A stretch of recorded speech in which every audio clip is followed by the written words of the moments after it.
Според последните податоци, преку веб апликацијата на Државната изборна комисија поднесени се вкупно 10.235 пријави од граѓани за гласање во странство. Од нив 8.258 пријави се прифатени, 166 се одбиени, а останатите се во обработка. Најголем број на пријави, по повеќе од 1000, досега се поднесени за гласање во Берн, Венеција и Детройт. Државната изборна комисија напоменува дека најголем дел од одбиените пријави се заради тоа што граѓаните наместо документ издаден од надлежен орган на странската држава, како доказ во својата пријава приложиле документ издаден од орган на Република Македонија. Во подрачните одделенија и канцеларии на ДИК низ државата јавен увид во избирачкиот список извршиле вкупно 4236 граѓани.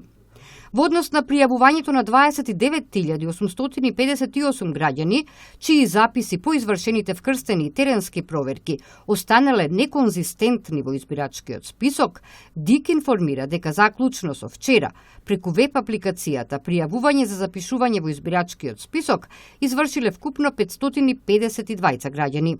Од нив 540 пријави се прифатени, 4 се во обработка, а 8 се во фаза на разгледување. Од Државната изборна комисија потсетуваат дека увидот трае до 11 ноември.